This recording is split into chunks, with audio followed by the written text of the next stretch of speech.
Я думаю, все вы видели этот микрофон примерно у миллиона блогеров, стримеров и думали, почему все используют именно его. Как он звучит с обработкой и без, что насчет качества сборки и стоит ли он вообще своих денег. Сегодня вы узнаете ответы на эти и не только вопросы. Погнали! Обзор Blue Yeti.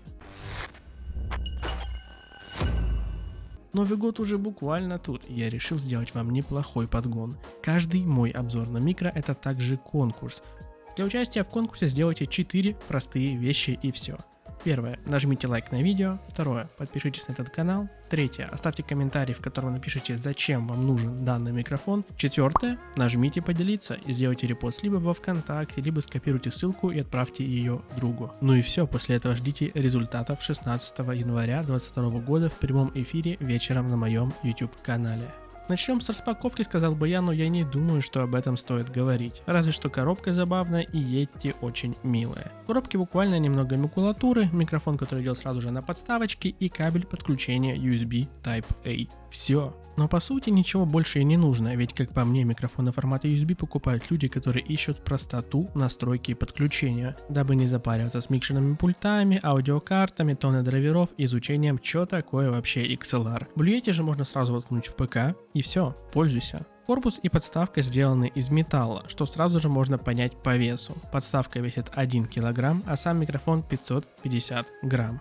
Но я понял, что это металл, потому что микрофон у меня был холодный еще долго после того, как мне его доставили прямиком с улицы, ведь там целых минус 20 градусов. Из металла также выполнена и сеточка, которая защищает 3 14-мм конденсаторных капсуля.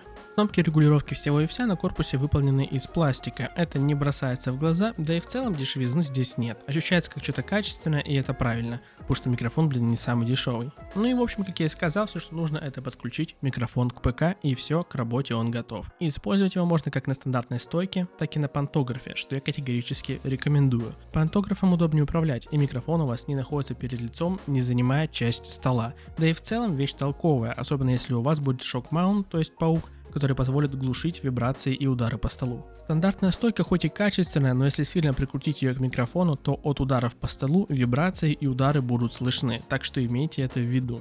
Хотя, ладно, если вы не из тех, кто любит во время катки или беседы бить по столу, скорее всего вы этого минуса даже не заметите. Чтобы раскрыть полный потенциал микрофона, нужно установить XFT от Logitech, а именно Logitech G Hub. А если говорить еще точнее, то там будет инструментарий Blue Voice. Он позволит детально настраивать микрофон, звуковые пресеты, настраивать эквализацию, частоты, громкость микрофона, чистить сигнал, убирать шумы и многое другое. Поверьте, вы захотите пользоваться этим софтом, он реально может прокачать нехило так обычный Blue Yeti. А если рыться в этих ползунках вы не хотите, здесь есть готовые пресеты со звуковыми настройками. Сделайте звук потеплее или, например, сделайте его, как будто вы находитесь в радио. Ну и там еще много всего. А что, как по мне, важно, там есть настройки от пользователей. Все мы знаем то, что пользователи, которые пользуются микрофоном год, 2, 3, знают о минусах и плюсах его как можно больше всего. Поэтому и пресеты с настройками, скорее всего, они могут сделать топовые и крутые. Поэтому через поиск тут можно найти звуковые пресеты от пользователей. И эти пресеты часто бывают даже лучше стандартных. Начнем с того, что если вы любите дышать в микрофон или говорить прям вплотную к микрофону, то стоит понимать то, что тогда желательно приобрести себе поп-фильтр или какую-то защиту от ветра, так как микрофон очень хочет ловить ваши BPS, и ловит он это очень часто на стандартных настройках. От этого можно избавиться в Blue Voice, но имейте это в виду. Теперь немножечко об интерфейсе самого микрофона перед тестами. На микрофоне можно найти несколько кнопок. Mute отвечает за отключение звука микрофона. Если кто-то влетел в комнату или что-то произошло, то можно сразу же выключить звук. Когда красный индикатор мигает, звук выключен. Если светится постоянно, значит включен. Ниже находится volume, то есть громкость, но это не громкость самого микрофона. Это регулятор громкости наушников, который можно подключить по встроенному 3,5 разъему на нижней части микрофона. Это позволит вам отслеживать ваш звук в реальном времени, чтобы знать, как вы звучите на вашем видео или стриме. С обратной стороны у нас самое интересное – gain и pattern. Первое означает громкость вашего микрофона. Чем больше вы выкрутите ползунок gain, тем громче вас будет слышно, ну, что логично. Второе же отвечает за режим записи, а их тут целых 4. Это стереорежим, кардиоидный режим, всенаправленный режим и двунаправленный режим. Далее во время тестов я покажу и расскажу вам чуть подробнее, чем они отличаются друг от друга. Сейчас я тестирую качество звука без каких-либо эффектов. Это как будет звучать микрофон, если его только подключить к компу. Гейн выключен на минимум. От микрофона нахожусь на расстоянии примерно 7 сантиметров. Это гейн примерно на 50%. Здесь звук уже довольно сильно пикует, но это подойдет для тихих стримов, где нужно говорить тихо и говорить как-то не очень громко, чтобы каждый шепот, каждый шорох было слышно. Для сравнения. Здесь слышно даже как я вожу ладошками по ладошкам. Сейчас уши сделайте поосторожнее. Громко, скорее всего, не будет, но будьте внимательны, будет шум. Я сейчас выключу гейн на самый максимум. Так никто не стримит, и любой микрофон при такой нагрузке будет шуметь. Теперь любое касание микрофона будет экстремально громким. Сейчас я говорю реально шепотом, очень и очень тихо. Однако меня слышно громче, чем я говорил в полный голос до этого. Любой звук будет слышен очень четко.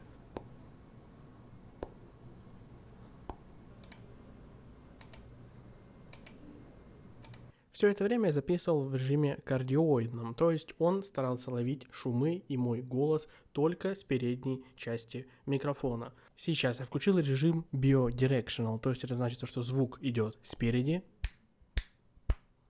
и сзади тоже. Это удобно для интервью и для разных дуальных записей, когда вы записываете с корешем или с другом. Вы можете понять, что звук своего рода меняется и становится немножечко другой. Теперь я включил omnidirectional.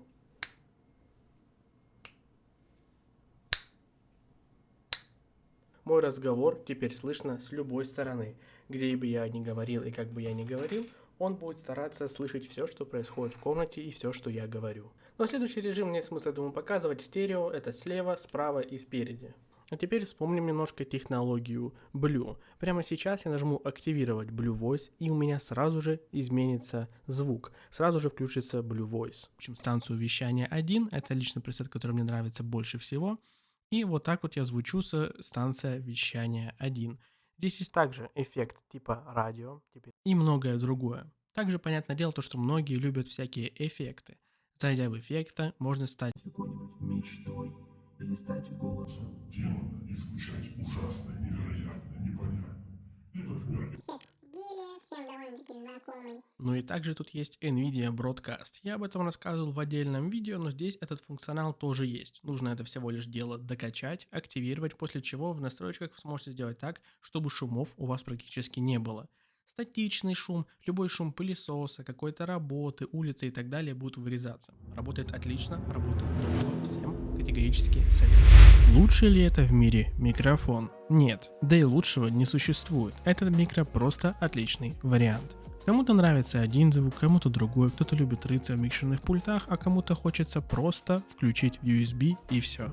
Хороший для вас, подходит или нет, решайте сами. Я лишь могу сказать то, что изначально я был настроен скептичнее и думал, что звук будет хуже. Возможно, потому что не все стримеры и люди, которые делали обзор, смогли правильно настроить звук или не пользуются Blue Voice. Однако по итогу микрофон меня приятно удивил, и в следующих видео вы увидите именно его как основной микрофон, так как мне интересно в нем еще порыться. Буду тестировать, изучать еще детальнее и, возможно, в будущем расскажу еще подробнее о всех деталях и тонкостях использования данного девайса. И скажу честно, мне кажется, что микрофон именно этот вывозит очень многое за счет софта, потому что он помог мне убрать клики мыши, которые до этого были слышны на записи, шум окна и многое другое. Именно софт все это дело исправил и сделал намного лучше, так как этот аппарат больно чувствительный и слышит вообще все вокруг. В целом я готов посоветовать его к приобретению, да и стоит учитывать то, что сейчас его можно купить за очень вкусный прайс. Не стоит забывать то, что ты можешь выиграть этот микрофон, сделав всего лишь 4 действия. Нажми лайк на видео, подпишись на канал, оставь комментарий, зачем тебе нужен именно этот микрофон, ну и конечно же поделись, сделай репост во ВКонтакте или скопировав ссылку, отправь ее другу. После этого просто жди результатов 16 января 2022 года в прямом эфире вечером на моем YouTube канале. А тебе спасибо большое за просмотр, надеюсь, это видео было тебе интересно, полезно. Оставляй лайк, комментируй, подписывайся. Увидимся в новых крутых, и надеюсь, очень крутых видосиках. Адиос.